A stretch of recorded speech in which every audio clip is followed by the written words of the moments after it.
bersama karena pertanyaan tidak akan kami ulangi. Utang luar negeri adalah instrumen pembayaran yang sah. Namun, ada risiko intervensi kedaulatan oleh negara pemberi utang. Pertanyaannya, apa kebijakan paslon untuk menghindari intervensi kedaulatan Indonesia akibat utang yang terus bertambah? Waktu menjawab 2 menit Pak Prabowo, kami persilakan.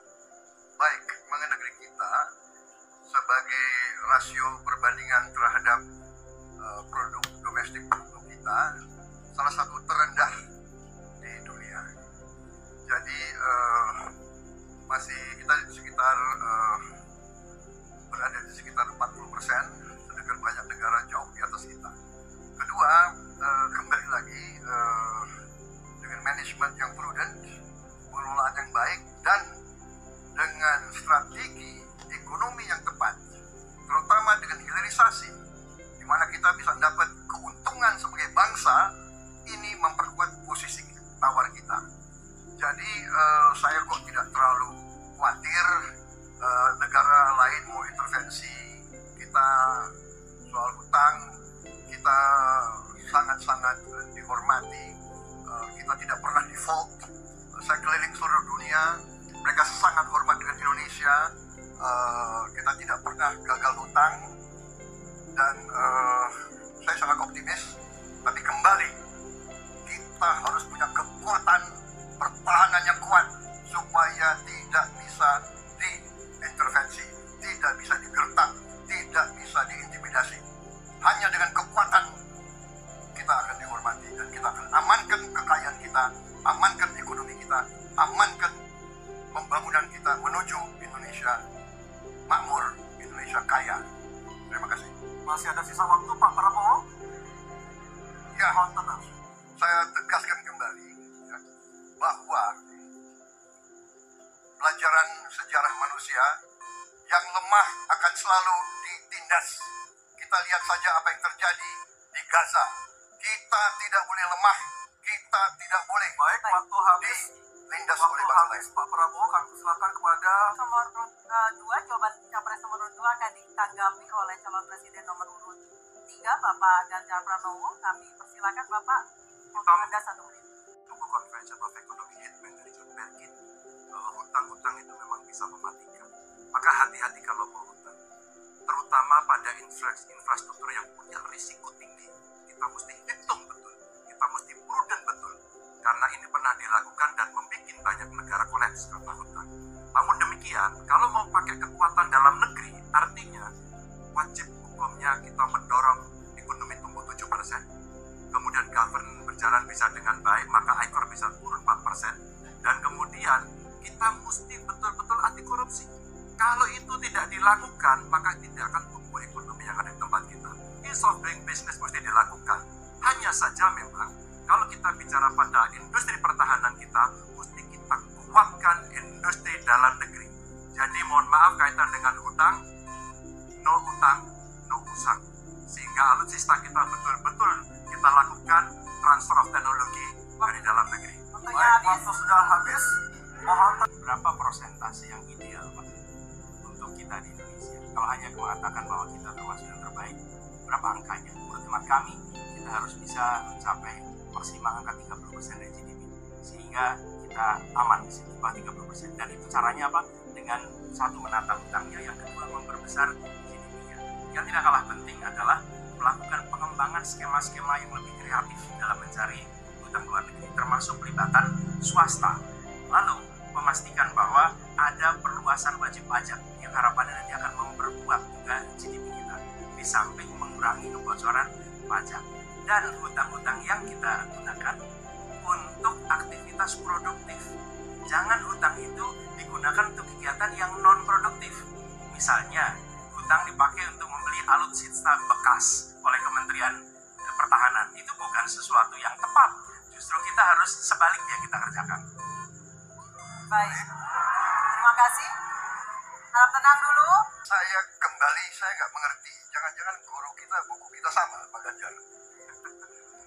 Kok saya banyak sependapat. Terus aja, saya akan bilang AA. Saya bukan orang macam-macam.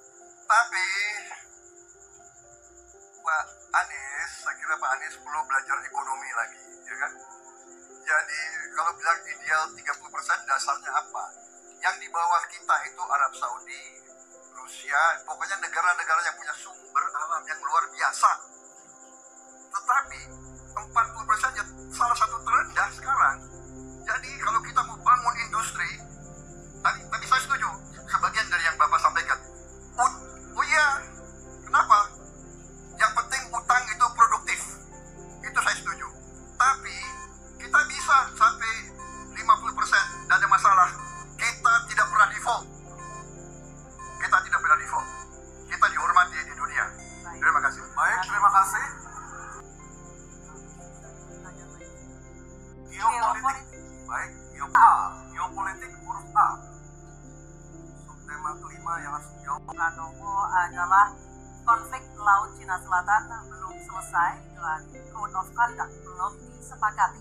Bahkan menjadi arena persaingan hegemoni Amerika Serikat dan Tiongkok. Pertanyaannya, apa inisiatif baru yang ditawarkan paslon agar Indonesia berkontribusi dalam mengelola konflik Laut Cina Selatan? Waktu menjawab 2 menit Pak Ganjar, kami persilahkan. Indonesia bukan Clayman. Jadi sebenarnya kita punya banyak langkah untuk bisa kita lakukan. Yang pertama adalah kita evaluasi perjalanan selama ini bagaimana di Laut Cina Selatan tidak pernah selesai. Sudah dengan DOC, sudah dengan COC, 50 tahun lebih tidak pernah selesai. Maka usulan kami sangat jelas dan clear. Apa itu? Kesepakatan sementara. Kenapa kesepakatan sementara? Ini mesti kita dorong dan kita inisiatif agar kita bisa mencegah sesuatu yang tidak kita inginkan.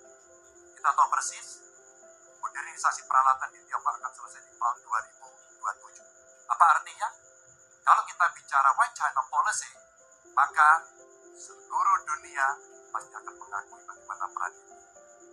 Yang kedua, ketika kemudian peran itu menjadi kuat, maka bukan tidak mungkin cerita-cerita potensi terjadinya konflik dengan negara lain akan muncul.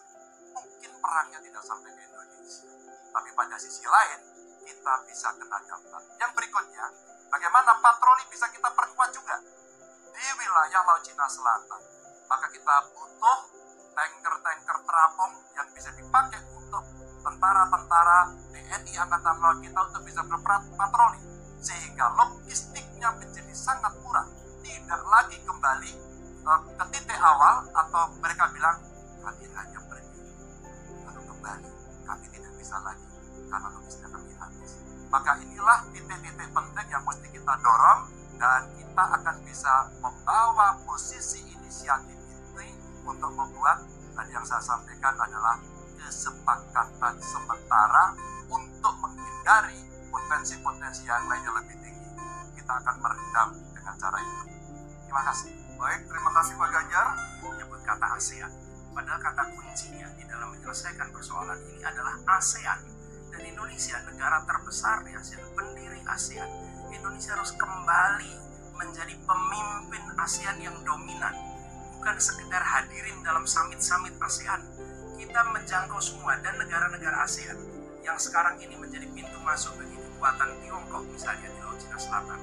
Apakah itu Laos, apakah itu Myanmar sekarang, itu akan menjadi bagian dari kesepakatan ASEAN terhadap wilayah Laut Cina Selatan. Bila di ASEAN kita membangun kesepakatan, bagaimana kita menata, bagaimana menghadapi kekuatan luar ASEAN. Karena kekuatan luar ASEAN yang datang di sini, maka kita menghadapinya sebagai satu regional, bukan sekedar Indonesia berhadapan dengan negara lain, tapi satu region, dan Indonesia memimpin ASEAN. Itu kata kuncinya menurut saya. Terima kasih. Baik, terima kasih Pak Anies. Mohon tenang. Mohon tenang. 3 waktu Bapak 1 menit dimulai dari Bapak. Jadi keadaan Laut Cina Selatan menggarisbawahi bahwa kita perlu kekuatan pertahanan yang kuat. Kita perlu platform untuk patroli. Kita perlu satelit. Kita perlu banyak sekali. Dan untuk itu pertahanan harus kita bangun. Dan tadi ya sekali lagi Pak Anies ngomong-ngomong barang bekas karena Pak Anies rupanya tidak mengerti masalah pertahanan dan tidak saya bersedia Pak Anies, mengundang Pak Anies di tempat yang Pak Anies suka, kita diskusi. Saya akan bawa data. Saya akan bawa data yang sebenar-benarnya, ya. Jadi barang-barang bekas itu menurut saya menyesatkan rakyat. Itu Pak, tidak pantas seorang profesor ngomong begitu, ya. Karena dalam pertahanan hampir 50% alat-alat dimanapun adalah bekas, tapi usianya masih muda. Baik, Jadi, habis Pak Prabowo. ya, terima kasih. Baik, tanggapan dari kedua capres, waktu Bapak 1 menit silakan. Terima kasih Mas Anies. Saya tidak memberikan catatan ASEAN. Saya tahu persis pengambilan keputusan di ASEAN itu rumitnya minta ampun. Karena harus dengan konsensus. Maka kenapa banyak persoalan tidak selesai? Disitulah ketika kemudian amanah yang diberikan kepada saya, revitalisasi ASEAN. Agar kemudian pengambilan keputusannya tidak bulat. Sehingga kalau kita berbicara Laut Cina Selatan kemudian menggerakkan ASEAN, oke, itu betul. Tapi terbayangkan di usia yang sudah lamanya minta ampun 20 tahun lebih tidak pernah selesai. Maka pengambilan keputusannya, proses pengambilan keputusan di ASEAN itulah yang mesti juga kita review sehingga akan bisa lebih cepat. Yang berikutnya, saya sepakat alutsista angkatan laut yang ada di sekitar sana harus menjadi prioritas.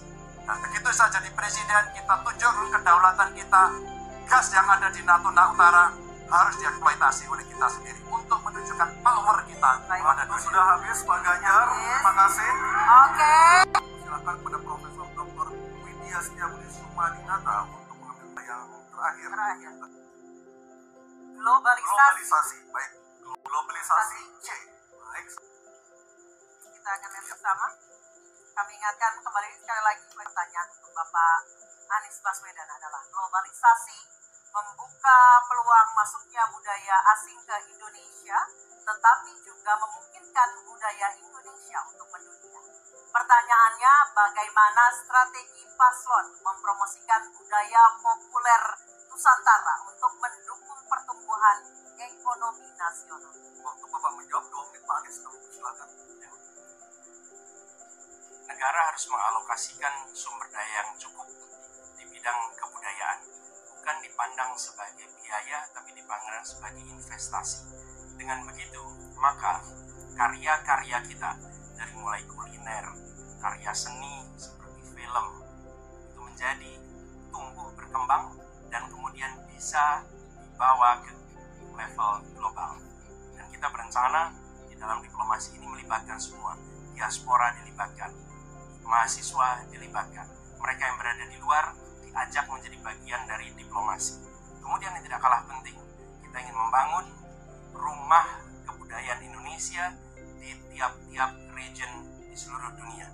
Sehingga di tiap-tiap region kita akan memiliki satu tempat di mana Indonesia menunjukkan karya budayanya, di mana kita menjual kepada mereka bukan sekedar komoditas perekonomian, tapi juga kita menawarkan kepada mereka nilai karya budaya Indonesia. Kemudian kuliner, kita merencanakan untuk membantu mendorong tumbuhnya restoran-restoran, kafe-kafe Indonesia di berbagai kota besar di seluruh dunia. Sebagaimana sekarang di Jakarta kita menyaksikan banyak sekali restoran asing di sini. Kita harus memiliki rumah kuliner Indonesia di berbagai tempat. Dan itu siapa? Negara yang ada di belakangnya, negara yang fasilitasi. Dengan begitu maka swasta yang terlibat akan bisa mengelola ini, tapi awalnya investasi dari negara. Dan lalu disiapkan kredit yang memungkinkan bagi usaha kecil mikro untuk menjadi bagian dari diplomasi kebudayaan Indonesia. Kemudahan di dalam permodalan, kemudahan di dalam mengakses pasar internasional, itu semua dilakukan supaya seluruh jajaran bisa terlibat di dalam kampanye diplomasi kebudayaan Indonesia. Terima kasih. Tenang. Untuk menanggapi jawaban dari Capres nomor 1, waktu Bapak 1 menit, silakan. Saya kira yang disampaikan Pak Anies masuk akal, ya, walaupun memang itu bersifat normatif, ya. Memang kembali kalau dikatakan negara yang harus berperan, kuncinya adalah bahwa kita ini harus punya dana yang cukup, kita harus punya tabungan yang cukup, kita harus punya sovereign wealth fund yang cukup. Untuk itu kita harus punya laba yang cukup. Kita harus punya neraca perdagangan yang positif. Kita harus punya tabungan yang banyak, dan untuk itu hanya bisa dilakukan dengan hilirisasi, dengan penghematan, dengan efisiensi, dengan penerimaan pajak yang baik dan yang efisien. Saya kira itu. Baik, terima kasih Pak Prabowo. Jawaban dari calon presiden nomor urut 3 Bapak Ganjar Pranowo menanggapi jawaban capres nomor urut 1. Waktu Anda 1 menit, Pak. Teknologi digital sudah mendunia, kita semua menggunakan itu. Maka ada satu kata namanya viralisme. Maka ketika kemudian ada yang konvensional, kita mendorong agar para duta besar kita, diplomat kita untuk menjadi tenaga pemasar, mereka menjadi fasilitator, mereka juga kemudian mempromosikan yang ada di dalam negeri maupun menarik yang potensi di luar negeri ke dalam negeri dengan berbagai kerjasama dan fasilitasi dari negara, maka viralisme sebenarnya bagian yang bisa kita dorong dari tanah air sendiri. Kalau kita lihat Nicky, Rich Brian, Karina seorang intelektual yang hebat sekali yang menemukan antivirus AstraZeneca. Dia diaspora yang hebat, kita promosikan, kita viralkan.